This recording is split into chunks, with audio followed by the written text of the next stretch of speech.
Of all the Fallout games, New Vegas definitely has the most consistent and top-tier string of DLCs, and I know this is expected from a New Vegas glazer such as myself, but I've often found myself wondering which one is the best and which one is the worst. And today, I'm gonna be ranking and finding that out. I'm also not counting the item DLCs such as Gun Runners and Courier's Cache, just the DLCs with a story behind them. And just to preface, this is my own personal opinion, and if you want to fight, just DM me on WhatsApp. Starting out with the lowest, we have Old World Blues. Now I know what you're thinking. This is the highest rated DLC for the game. Why in the actual hell is it this low? Firstly, it's not a bad DLC by any stretch of the imagination, but when it's compared to the others, in my opinion, it's just much weaker. The positives, though, are as follows. The expansive lore this DLC provides, interesting locales and amusing humor. But overall, the quests it provides just boil down to fetch quests, where you are constantly running back and forth to different locations, and that's pretty much it. Although not too much different from many side quests from the base game. After replaying it recently, it had grown on me just a bit, and I definitely recommend it, but it's still the weakest DLC.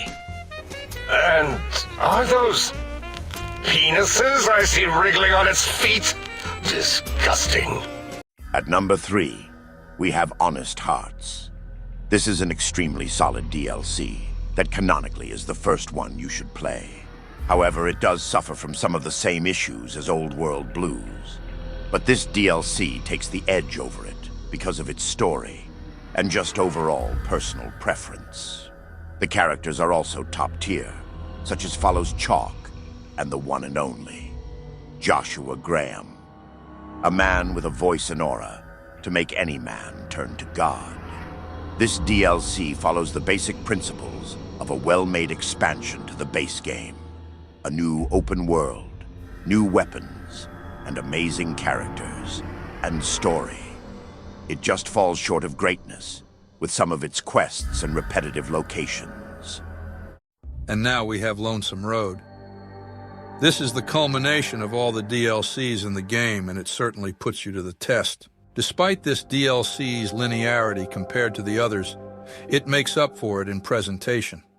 The masterfully written dialogue with Ulysses is a highlight, and the many unique items you can get throughout your journey in the Divide makes it worth it. Like I said, the main highlight of the DLC is Ulysses, who, depending on your faction alliance, will react differently to you. Now, some may see him as a yapper, but he hands down has some of the best lines of the entire series.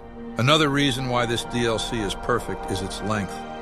It's brisk, but still takes its time. It certainly doesn't pussyfoot around. All that being said, it does suffer from being overly dramatic, and its linearity creates little freedom in how things shape out. But still, there are choices to be made. But we still have one more DLC to cover. Now I know this is also a controversial take, but hear me out.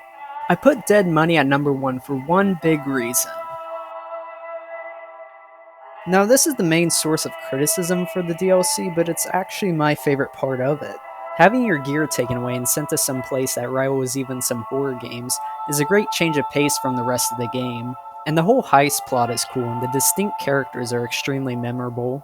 The amount of small details in this DLC and gameplay tweaks are such a welcome addition that I just can't help myself but to love this DLC.